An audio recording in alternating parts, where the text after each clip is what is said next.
안녕하세요. 공주 고도의 박물관 이야기라는 주제로 강의를 준비한 공주대학교 박물관의 이현숙입니다. 저는 오늘 한없이 넓은 문화의 품 고도 공주의 박물관 이야기라는 주제로 여러분들께 말씀을 드리고자 합니다. 제가 말씀드리려고 하는 이야기는 우선 역사문화의 고도 공주라는 공주에 대한 어떤 이야기를 먼저 말씀을 드리고요. 그 다음에 공주에 있는 박물관, 그래서 우선 박물관의 역사에 대해서 일반적인 이야기를 한번 해보고, 그리고 공주가 품고 있는 박물관의 종류들에 대해서 이야기를 하고자 합니다. 그리고 나아가서는 문화를 자산으로 해서 경쟁력을 갖춘 고도 공주에 대해서 이야기를 마무리하는 것으로 진행을 하고자 합니다. 사진에 보여드리고 있는 이 곳은 공주 시가지의 모습입니다. 공주는 지형에 보시면 아시다시피 능선 산으로서 이렇게 둘러져 있는 분지상의 지형에 해당하는 곳입니다. 근데 역사적으로 공주라는 지역은 이미 여러분들도 다 알고 계시다시피 역사적으로는 백제가 그 두 번째 도읍지를 했던 웅진이라는 곳에 해당하는 곳입니다. 하지만 역사적으로는 웅진이라는 도읍지가 있었던 그런 화려한 역사 이면에는 약간 위급한 상황에서 역사는 공주를 선택했던 그런 환경을 살필 수 있습니다. 첫 번째는 백제가 웅진으로 천도하는 475년은 고구려의 한성 침략에 의해서 백제가 한성을 함락당하고 난 이후에 문주왕이 그 몰락한 백제의 왕실을 이끌고 웅진으로 천도해 오는 것입니다. 그리고 두 번째 보이는 왕조의 공주의 움직임은 고려시대 때 1011년에 거란의 침입에 의해서 현종이 나주로 피난, 몽진을 가는 과정에서 공주를 들렸다가 가는 그런 과정이 있습니다. 그리고 세 번째는 조선 1624년 이괄의 난을 피해서 인조 임금께서 공주로 피난을 오는 그런 역사적인 사건이 있습니다.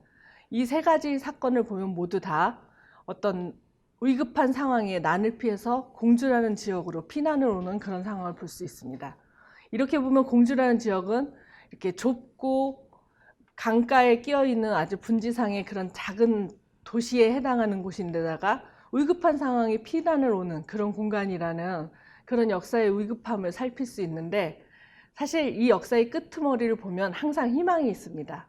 그 희망이 무엇이냐면, 문주왕은 웅진으로 천도한 이후에 백제가 그 무령왕대, 이제 문주왕, 삼근왕, 성왕, 동성왕, 무령왕, 성왕대를 거치면서 무령왕대에 이르러서 비로소 다시 강국이 되었다고 갱이강국을 외치면서 국가의 기틀을 완벽하게 다시 세워서 성왕대, 사비로 천도하는 기틀이 확립되는 것이 웅진에서의 역사입니다.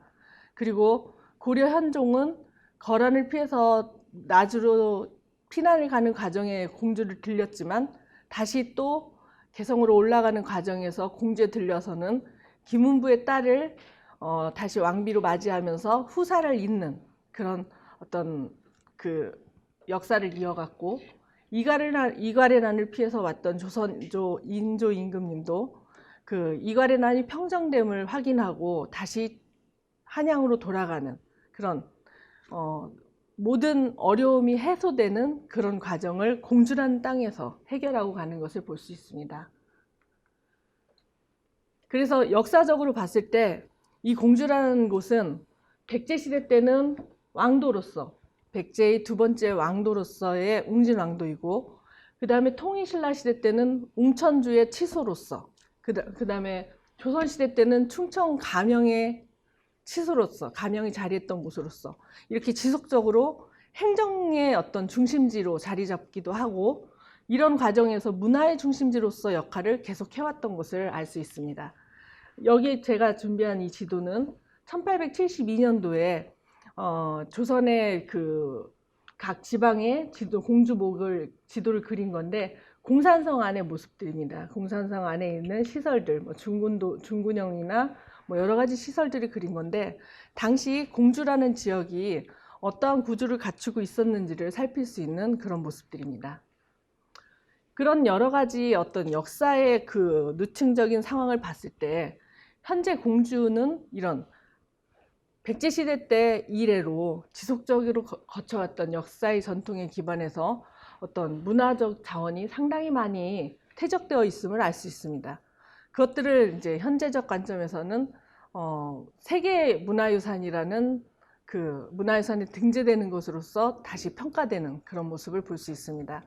공주에는 여지까지 등재되어 있는 세계유산이 세 종류가 있습니다.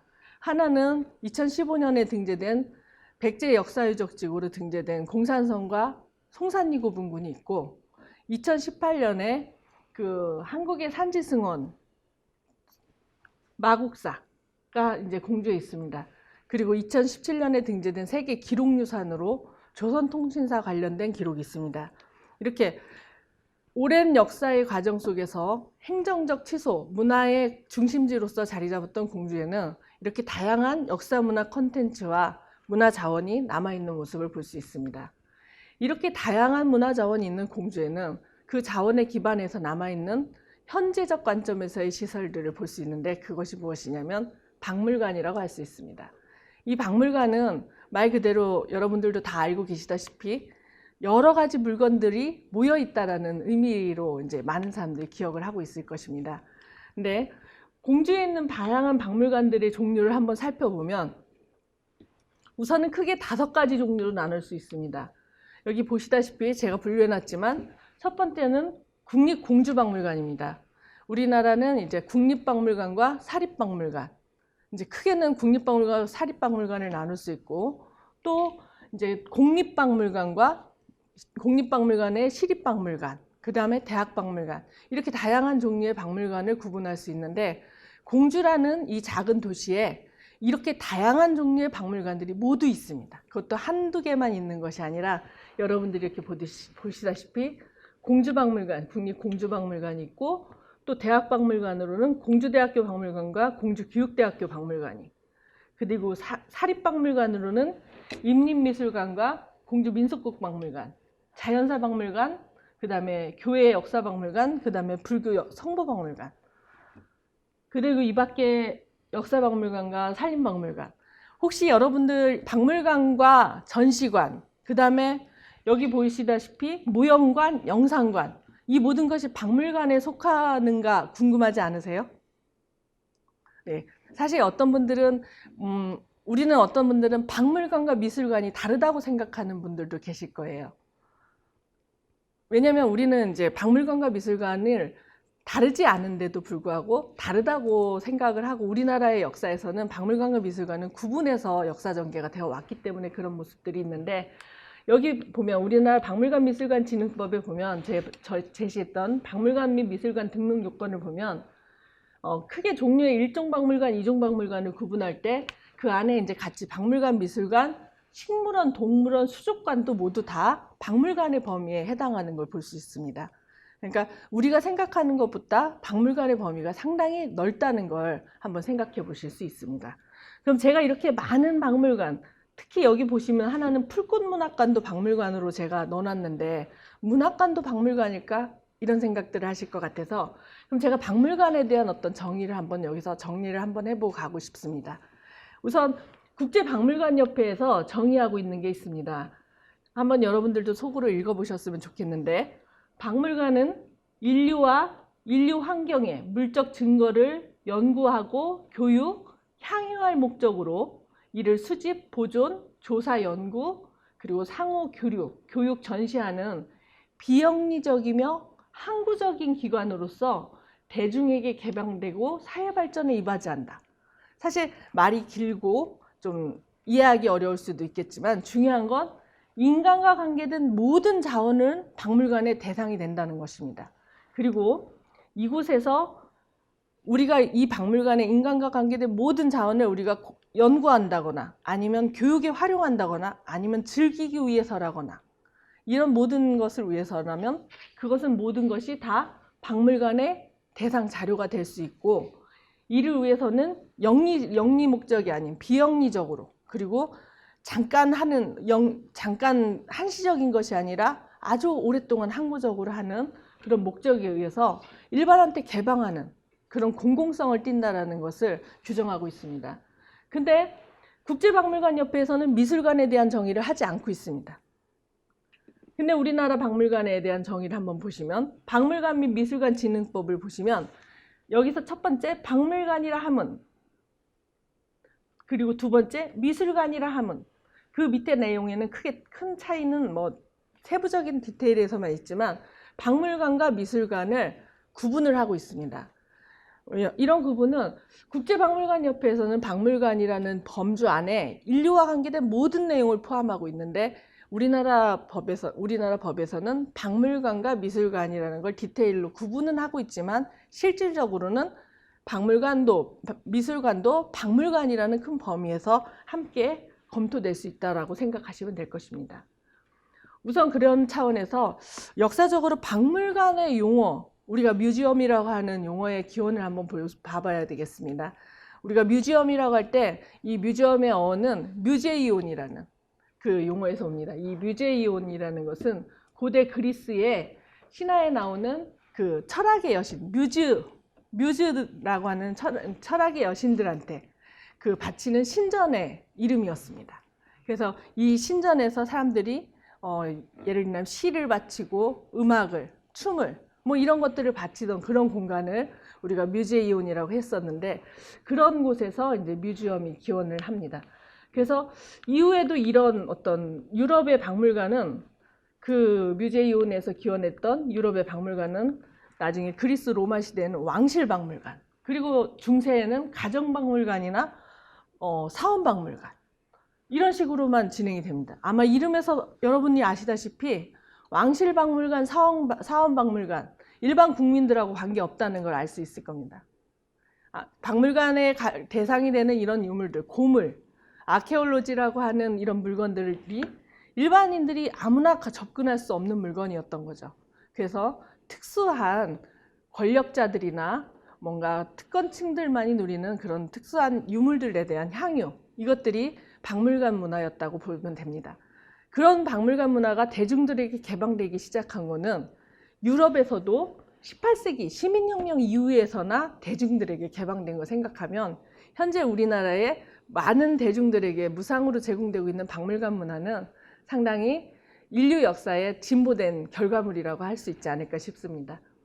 그리고 여기서 예를 하나 더 들어보면 갤러리라는 말, 우리가 미술관에서는 갤러리라는 말을 상당히 많이 쓰시는데 이 갤러리라는 말은 그 어원을 살펴보면 르네상스 시대에 여러분들 메디치 가문 아시죠? 메디치 가문에서 뭐 다빈치나 뭐 이런 사람들을 막 많이 양성을 했죠. 이렇게 지원을 하고 그랬는데 그 메디치 가문의 사무실이 우피치라는 건물이 있었다고 합니다. 그 건물이 여기 그림에서 보듯이 이렇게 디귿자 모양으로 넓게 있는 곳인데 이 4층에 디귿자 모양의 넓은 회랑이 있는데 그 이 회랑을 갤러리라고 했다고 합니다. 이 회랑에다가 이제 작품을 걸고 그랬던 것에서 갤러리 해가지고 미술관을 우리가 갤러리라고 하는 것도 이 메디치가의 우피치 건물의 그 갤러리에서 유래했다고 보시면 됩니다.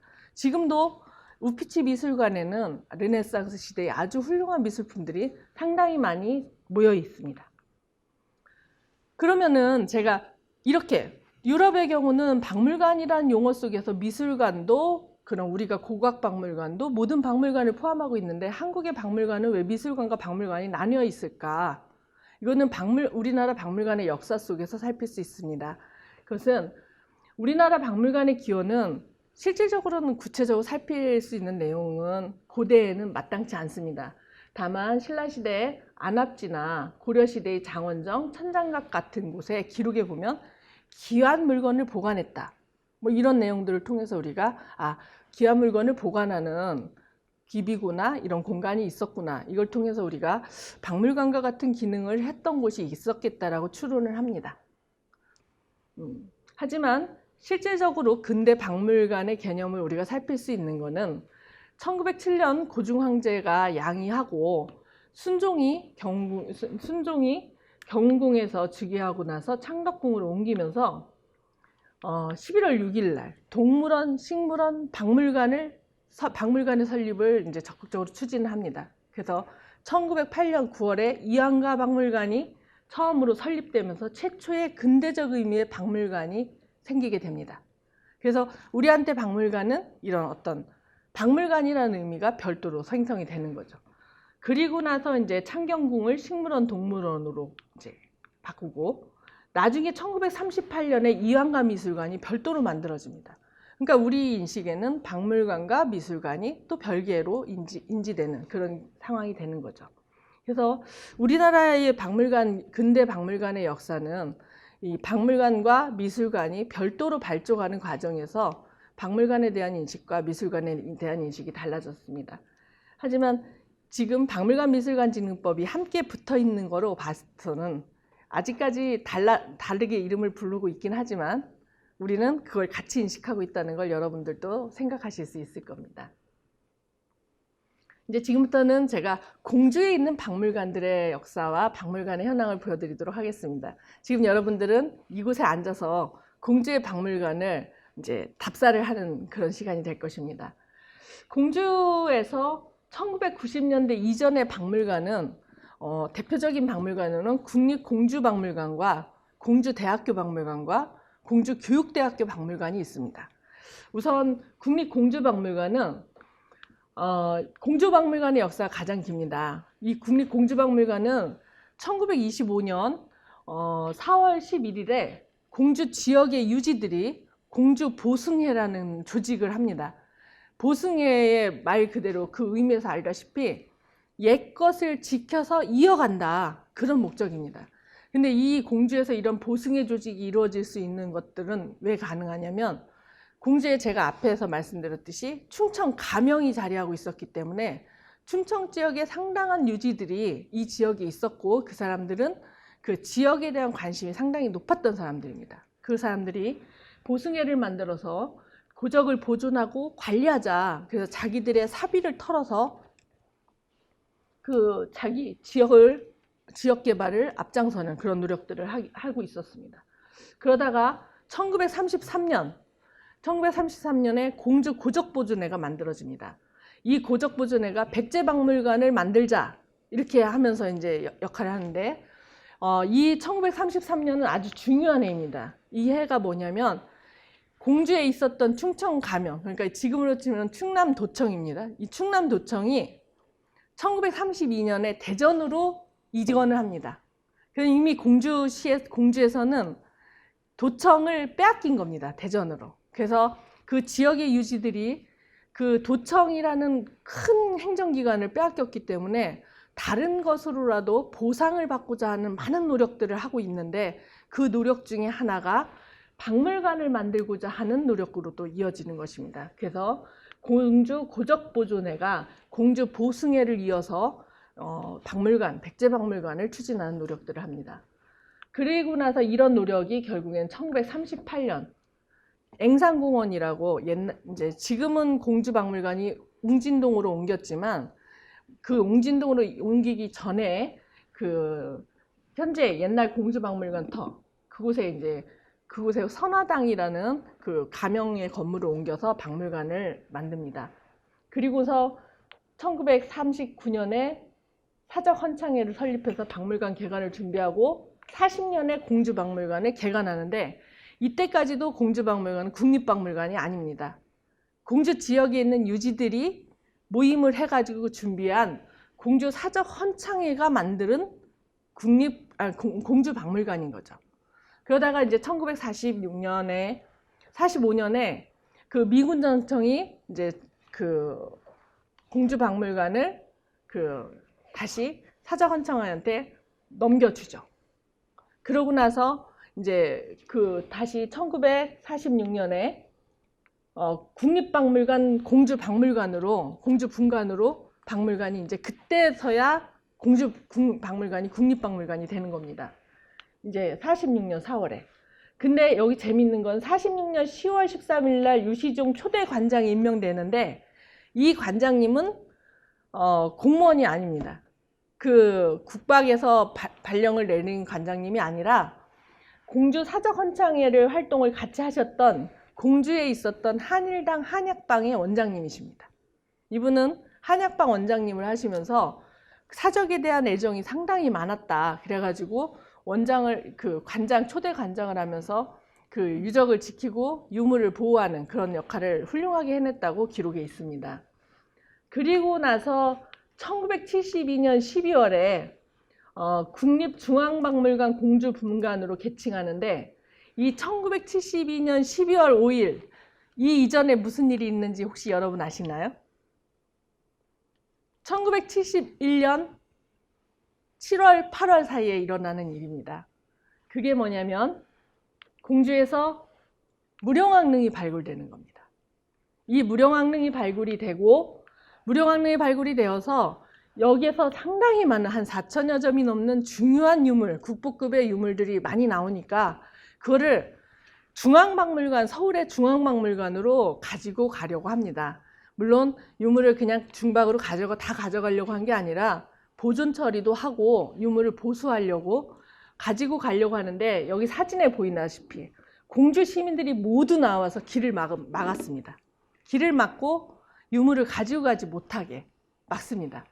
그때 지금은 돌아가신 공주대학교의 안승주 총장님이라는 분이 나서서 반드시 유물을 다시 갖고 올 거다. 여기에 박물관이 있으니 가지고 가지 않는다라고 중재를 하면서 이제 시민들이 시위를 풀고 이제 유물이 서울로 올라갔다가 보존 처리하고 다시 내려오면서 공주박물관은 그 사이에 1973년 10월 12일에 다시 이제 선화당이 아닌 새로운 박물관을 신축을 합니다. 여기 사진을 보시면 아시다시피 이 박물관의 건물을 보시면 그냥 일반 건물이 아닙니다. 옆에 있는 무령왕릉하고 모양이 똑같이 생겼죠. 이건 뭐냐면 건물을 지을 때 이 건물은 무령왕릉이 발굴됨으로써 새롭게 건물이 신축되면서 무령왕릉 전문 박물관과 같이 구조물까지도 무령왕릉에 맞춰서 만든 겁니다. 그래서 이 창문의 형태까지도 무령왕릉과 같은 단면을 갖고 있습니다. 이렇게 만들었다가 나중에 2004년에 웅진동으로 옮겨가면서 이 박물관이 이렇게 옮겨가는 겁니다. 그래서 국립공주박물관은 일제강점기부터 현재까지도 우리 공주지역에서 백제의 역사와 함께 지속적으로 웅진의 문화를 계속해서 지켜오고 그걸 발전시키고 있는 박물관이라고 할 수 있습니다. 그 다음에 두 번째로 빨리 생긴 박물관이 제가 근무하고 있는 공주대학교 박물관입니다. 1962년에 만들어졌지만 사실은 그 향토관으로는 그 이전에 만들어졌는데 국립학교 설치령에 의거해서 향토관으로 있던 것이 박물관으로 1962년에 변경이 되고 백제 역사문화권의 중심대학으로서 공주박물관이 전시하고 유물관리를 중점적으로 한다면 공주대학교 박물관은 조사연구를 중점적으로 합니다. 그래서 충청 지역의 백제 유적에 대한 조사연구, 고분에 대한 조사연구와 공산성에 대한 조사연구를 집중적으로 하고 있습니다. 그리고 공주교대는 사진에는 없지만 백제 와당에 대한 자료를 집중적으로 관리를 하고 있는 그런 박물관들입니다. 그리고 90년대 이후 박물관 문화는 공주 지역에서는 사립박물관들이 생기기 시작합니다. 사립박물관으로는 공주 민속극박물관이라고 해서 심우성이라는 민속학자가 있습니다. 그 민속학자는 민속극을 하시는 분인데 이분이 활동을 하시다가 자기 지역인 공주 내려와서 민속극 박물관을 짓고 이곳에서 문화활동을 하십니다. 그것이 1990년대 후반 각 지역에서 일어난 문화활동하고 연계가 됩니다. 그리고 충청남도 산림박물관이 처음으로 만들어지는데 국립산림박물관이 중앙에서 만들어진 이후에 지방에서 만들어지는 박물관으로는 처음입니다. 1997년 만들어진 게. 그리고 박동진 판소리전수관이 만들어지고 송산리 고분무용전시관이 이제 90년대 만들어지는 박물관들인데 여기 보면은 국립민속극박물관입니다. 지부의 형태는 뭐 이렇게 전형적인 박물관의 모습은 아니지만 여기 모여있는 탈들을 보면 이분은 민속극을 하시는 분이기 때문에 우리나라에 소실되기 좋았던 많은 민속극 관련된 탈이나 이런 자료들이 많이 모여져 있습니다. 그래서 기록에 남아져 있지 않다거나 영상화되어 있기 어려운 자료들이 상당히 많이 영상으로 남겨져 있고 기록되어 있는 곳이 민속국박물관입니다. 아마 여러분들이 민속촌 이런 식으로만 기억하던 것들이 아마 많은 지역들에서는 민속국박물관으로 이렇게 자리 잡고 있을 것입니다. 그래서 여기에는 다른 민속 생활용품도 상당히 많이 있고, 개인이 지역의 문화 활동을 선도하기 시작한 게 1990년대 중반이라고 볼 수 있습니다. 그리고 말 그대로 충청남도 산림박물관, 지금은 행정구역상 세종시로 넘어가 있지만 여기서는 산림사료의 영구적인 보존을 위해서 충청남도에서 처음으로 만들었는데, 아까 말씀드렸듯이 국립산림박물관에서 만든 거 이후로 지방에서 최초로 만든 그런 형태인데, 나무를 주제로 하는 그런 모든 건데, 여러분들이 보시기에는 잘 안 보이시겠지만 이 건물은 백제의 하항식 지붕 구조까지 모방한, 재현한 그런 건물의 형태입니다. 그리고 혹시 그 텔레비전에서 우리 것은 좋은 것이여 하는 그 선전을 보신 적 있나요? 인당 박동진 선생이라고 해서 판소리를 하시는 분인데, 아마 우리나라에서는 춘향가, 심청가, 홍보가, 적벽가 뭐 이런 다수의 국악 이런 판소리를 완창하신 분인데, 이 인당 박동진 선생의 그 판소리를 잇기 위해서 판소리 전수관을 공주에 만들었습니다. 이 판소리 전수관도 박물관의 유형입니다. 직접적으로 판소리에 대한 체험과 교육을 하면서 인당 선생님의 그 생활용품이나 그분의 판소리를, 음향을 재현을 하고 생활에 대한 것들을 전시를 하고 있습니다. 그리고 우리가 가장 일상적으로 보는 송산리고분군 전시관. 우리가 송산리고분군은 무령왕릉 발굴 이후에 1990년대 초반까지도 고분의 그 내부를 공개를 했었습니다. 하지만 고분의 안전성에 위험이 생기면서 97년도에 영구 폐쇄를 결정하고 그 모형관을 별도로 이렇게 만든 거죠. 그 모형관을 만들어 놓고 직접적으로 들어가지 못하는 고분을 대신 모형관을 들어가서 체험을 할 수 있도록 하는 것입니다. 이 모형관에는 실질적으로는 진품의 유물은 없지만 전체적인 형태나 그 컨텐츠는 그 무령왕릉의 무덤에서 나온 모든 것들을 대상으로 하고 있습니다. 이렇게 개인의 어떤 의지와 개인의 어떤 연구, 그거에 기반해서 만들어지는 이제 문화 활동이 시작되면서 박물관이 조금씩 만들어지는 그런 과정이 들어서다가 2000년대에 들어서면 박물관의 어떤 그 증가 속도가 상당히 급증하는 걸 볼 수 있습니다. 특히 사립박물관의 증가가 상당히 많아지는 걸 볼 수 있고, 또 하나는 시립박물관, 시에서 운영을 하면서 상당한 문화시설, 제가 아까 공주의 경우는 구석기 시대부터 조선시대까지, 근대까지도 아주 다양한 문화재들이 많이 있는데, 그와 관련된 많은 문화 기반 시설들이 전시관, 박물관의 형태로 문화 기반 시설이 형성이 되는 걸 볼 수 있습니다. 그래서 보면은 2000년대 이후에 사립박물관 같은 경우는 우선 자연사 박물관이 많이 생깁니다. 공주의 그 작은 도시 공주에 자연사 박물관이 2개가 있습니다. 지당 자연사 박물관과 계룡산 자연사 박물관. 그리고 또 하나는 임립미술관인데, 임립미술관의 경우는 충남대학교 교수님이신 임립 선생님이 만든 사설미술관인데 충남도 최초의 사설미술관입니다. 그리고 공주 제1교회 역사관이라고 해서 공주의 근대 역사를 살필 수 있는 그런 역사관, 그리고 영명역사관, 이건 영명고등학교라고, 이것도 공주의 근대 역사를 볼 수 있는 것입니다. 그리고 마곡사 성부박물관, 이런 것들은 대체적으로 사립박물관의 형태를 갖고 있고요. 그 다음에 국립박물관은 충청남도 역사박물관입니다. 그리고 2000년대 이후 시립박물관은 공주시에서 석장리박물관과 웅진백제역사관, 공주역사영상관, 뭐 이렇게 풀꽃문화관, 뭐 섬유박물관, 박찬호기념관, 이렇게 다양하게 존재하고 있습니다. 한번 우선 보시면 지당 자연사박물관은 개인이 자기가 평생을 수집한 그 자연사 관련된 물품을 가지고 전시를 하고 있는 것입니다.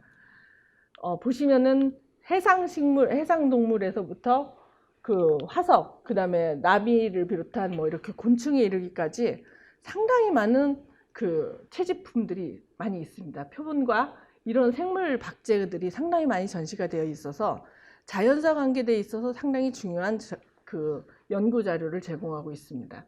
하지만 건물은 보시다시피 그 자료의 방대함에 비해서 사립박물관이라는 한계 때문에 건물에 대한 어떤 시설이 조금 열악한 부분이 있는 걸 볼 수 있습니다. 반면에 여기 계룡산 자연사박물관은 계룡산 자락 아주 수려한 경관에 자리하고 있습니다.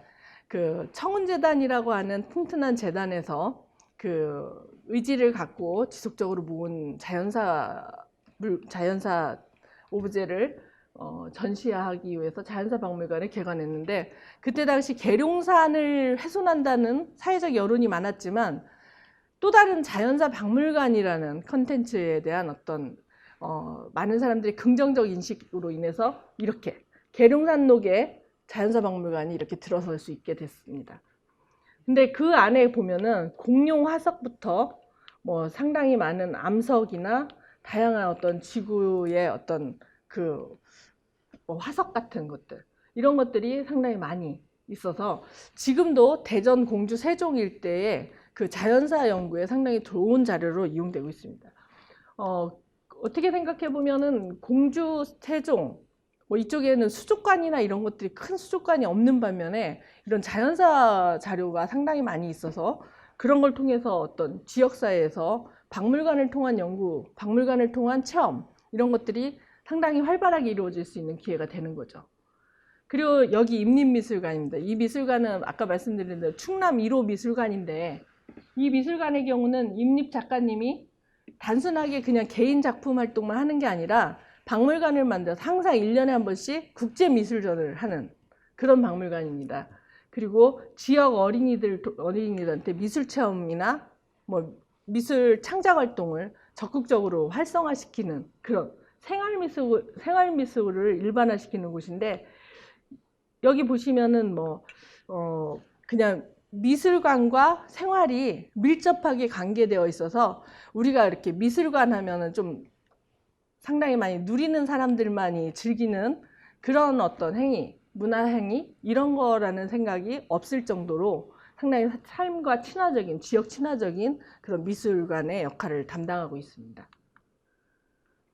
그리고 다음에 보여드리는 거는 공주에서 최근에 생기는 것들입니다. 여기 보면은 박물관 문화가 변하고 있는 걸 볼 수 있는 좋은 자료인데, 공주 제1교회 역사관인데 여기 보시면 여기 보이는 게 공주 제1교회입니다.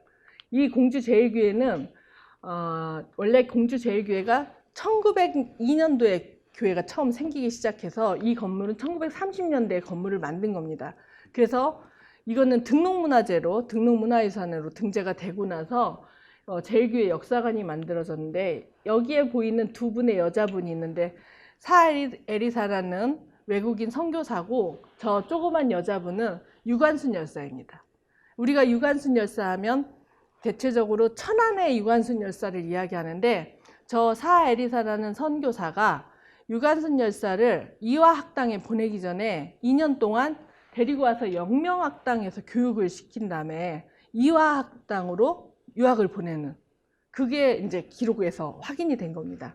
그래서 이 제1교회가, 공주 제1교회가 그 역할을 담당했었던 거를 교회사 정리를 통해서 확인을 했고, 그 교회사 정리를 통해서 확인을 한 걸 가지고 영명학당에서 학부를 정리해 봤더니 영명학당에서도 그 유관순 열사의 학적이 확인이 된 겁니다.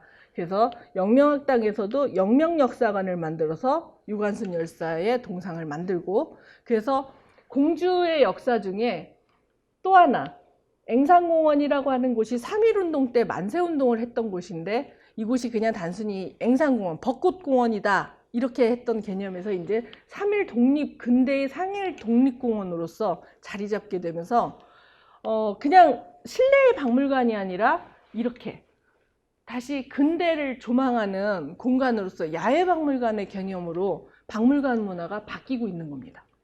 이렇게. 그래서 우리가 당장 눈에 보이지 않았던 박물관 근대 역사가 그 새롭게 자료로 고증되면서 공간이 고증되면서 박물관 문화가 이렇게 다시 공간을 넓게 확장하면서 바뀌어가는 그런 것들이 공주에서 이루어지고 있는 박물관의 변화입니다.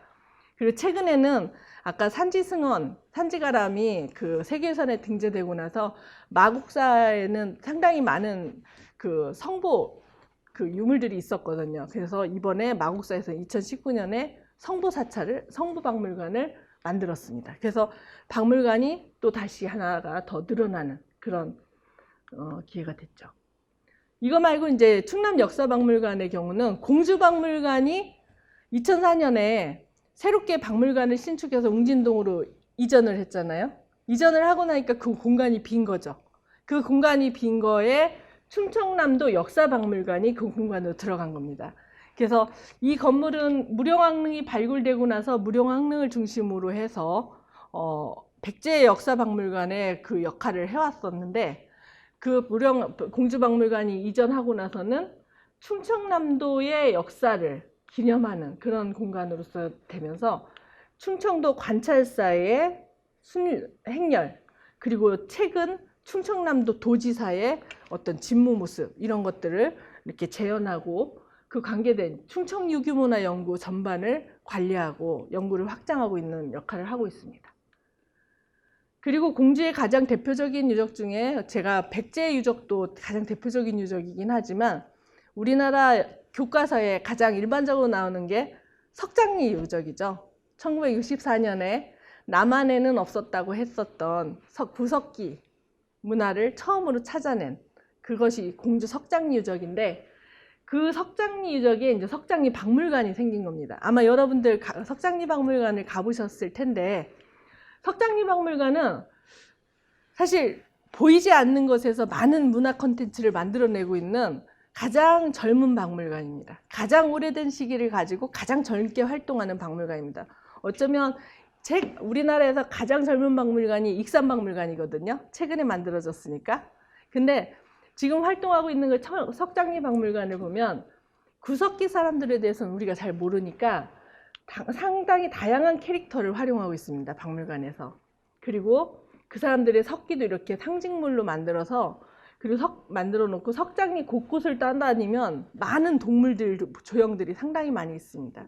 그리고 여러분들 혹시 안 가보셨다면 한번 가보세요. 여기에 구석기인들은 야만인일 거라 우리가 항상 생각했지만 생각하는 아주 건강한 젊은 구석기인을 만들어 놨습니다. 그리고 그 구석기인이 바라보는 구석기 시대의 석장리의 전경을 볼 수 있는 의자를 만들어 놨으니 그쪽에 꼭 한번 앉아 보십시오. 그러니까 이제는 박물관이 전시실 안에서만 물건을 보는 그런 시절이 아니라 박물관이 지향하고 설명하고자 하는 곳을 경관까지도 바라보게 만드는 그런 곳이 이제 박물관 문화가 바뀌어가고 있는데 지금 석장리 박물관은 그런 박물관을 적극적으로 지향하고 있습니다. 그리고 공주에는 그거 말고도 웅진백제 역사관이나 공주 역사영상관이라는 것들이 있습니다. 이 경우는 웅진백제 역사관은 말 그대로 송산리 고분군 앞에 있는 웅진백제 전반을 이야기하기 위한 박물관인데 이거는 사실 송산리 고분군에 가기 전에 웅진백제를 이해하게 만들려고 최고의 ICT 기술을 통해서 그 영상으로 설명하고자 노력하고 있는 곳입니다. 그러니까 박물관의 새로운 패러다임을 또 이야기하고 있는 곳이고요. 그 다음에 공주 역사영상관은 말 그대로 가장 오래된 공간에 사진을 가지고 옛것을 이야기하고 있습니다. 이 역사영상관의 경우는 1920년대 공주 금융조합 건물이었거든요. 그리고 여기에서 공주 옥사못으로 사용됐었는데 건물 자체가 오래되니까 이거 자체가 문화유산이다. 그래서 문화유산을 그냥 헐어버리거나 그러지 말고 의미 있는 공간으로 활용하자. 그래서 공주의 다양한 아카이브를 구축해서 그 중에 이제 공주의 옛 사진들. 여기 제가 아까 송산리 고분군 이야기할 때 무령왕릉의 유물이송을 반대하는 시위를 했다고 말씀드렸잖아요. 그러니까 여기 보면 유물이송 결사반대 해가지고 프랜카드 들고 있는 거 보이시죠? 그러니까 이런 시위를 했거나 뭐 이런 어떤 공주의 다양한 역사를 보고 싶다면 공주 역사 영상관을 찾아와라. 이렇게 다양한 공간을 만들어 놓고 있습니다. 그래서 공주라는 지역을 가지고 하나만 가지고 이야기하는 것이 아니라 이렇게 다양한 컨텐츠를, 다양한 시대를 끌어내고 있는 걸 볼 수 있습니다. 그리고 공주에는 풀꽃문학관과 유구설무 역사전시관도 있는데, 풀꽃문학관은 여러분들 혹시 그거 아세요? 자세히 보아야 예쁘다, 오래 보아야 사랑스럽다, 너도 그렇다. 나태주 시인의 시인데, 나태주 선생님이 공주에 살고 계십니다. 근데 그 나태주 선생님이 살고 계신데, 그 이 풀꽃문학관이라는 저 건물은 1910년대 일본 헌병대의 관사였습니다. 근데 저 관사를 근대 건물인데 저걸 그냥 없앨 것이냐 고민을 하다가, 근대 건물도 역사다, 살려보자 했는데, 그냥 헌병대의 관사로 살리기에는 너무 아픈 역사다.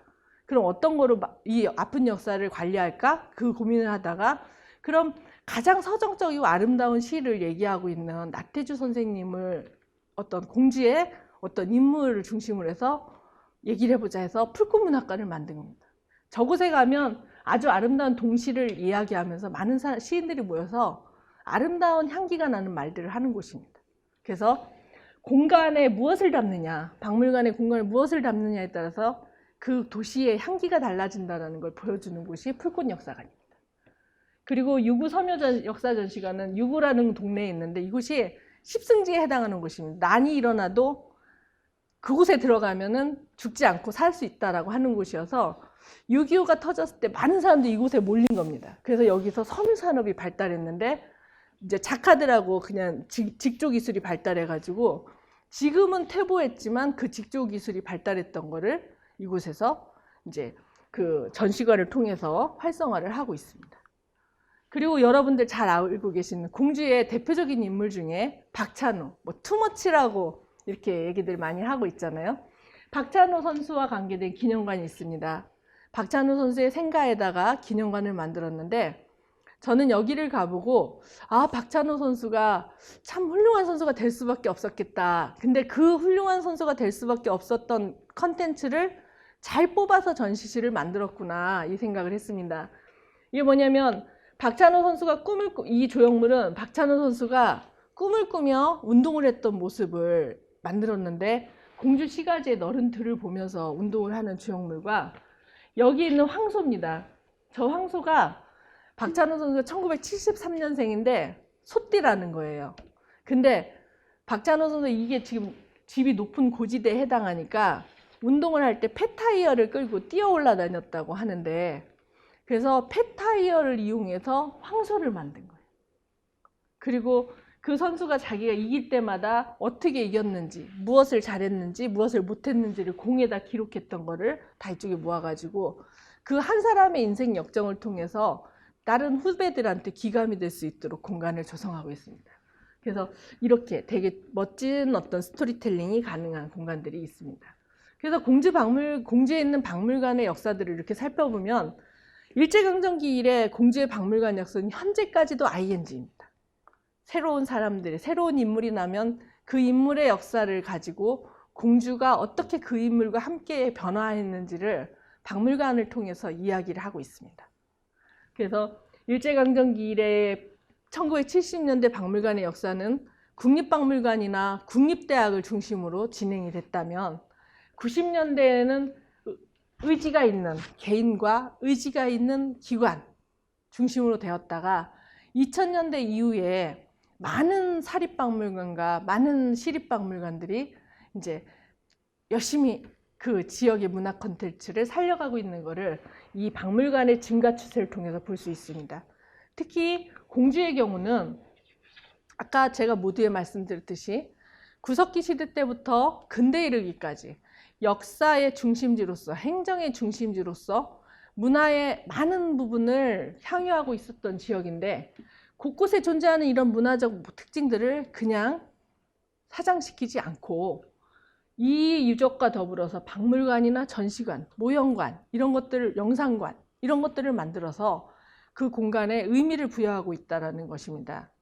그래서 이런 박물관이나 유적을 특정 시기에만 한정하지도 않고, 공주에서 길러낸 인물, 공주를 빛낸 인물, 이런 인물들까지도 그 그 박물관이라는 그 도구를 통해서 함께 빛내주고 있는 그런 것들을 볼 수 있습니다.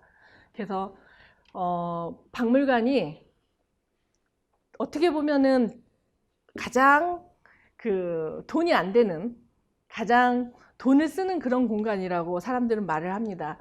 근데 산업적으로는 가장 그 눈에 보이는 부가가치를 형성하지 못하지만 문화적으로, 장기적으로는 가장 효과적인 문화 자원에 기반한 부가가치를 형성할 수 있는 자원이라는 것을 공주의 박물관 문화가 여실히 보여주고 있지 않나 싶습니다. 다양한 문화를 품고 있는 고두 공주의 박물관 이야기를 마무리하면서 조선시대 저암 유한진 선생님의 말씀으로 정리를 하고자 합니다. 이미 여러분들께서 알고 계시는 유흥준 선생님께서 이미 말씀하신 바 있습니다. 알면 사랑하게 되고 사랑하는 만큼 보인다라는 그런 말을 그 전에 하신 분이십니다. 여기 뒤에 있는 글처럼 지직의 진해하고 애직의 진간하니 간직 측주의 비도 축야라. 이 말씀은 말 그대로 알면 곧 참으로 사랑하게 되고 사랑하면 참으로 보게 되고 그리고 볼 줄 알게 되면 모으게 되니 그때 모으는 것은 한갓 모으는 것은 그것은 한갓 모으는 것이 아니다. 이건 무슨 말이냐면 김춘추의 꽃이라는 시 혹시 아시나요? 내가 그의 이름을 불러주었을 때 그는 나에게로 와서 꽃이 되었다, 이 얘기. 혹시 모르시면 젊으신 겁니다.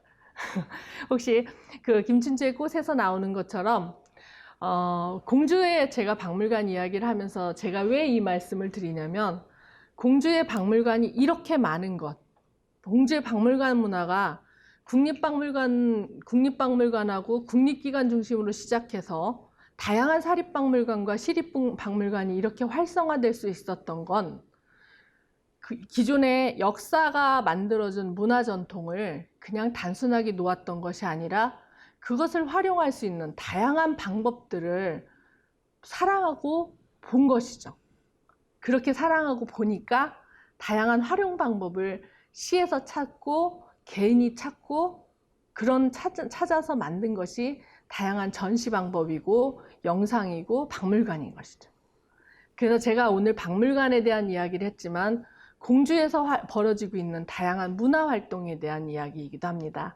아마 여러 선생님들이 여러분들께서 박물관을 찾아간다면 그 박물관이 이야기하고 있는 그 전시실에 있는 이야기만 보지 마시고 박물관이 이야기하고 있는 다양한 저변의 문화를 한 번 더 살펴보는 그런 눈을 가질 수 있는 기회가 됐으면 좋겠습니다. 이것으로 강의를 마치도록 하겠습니다. 감사합니다.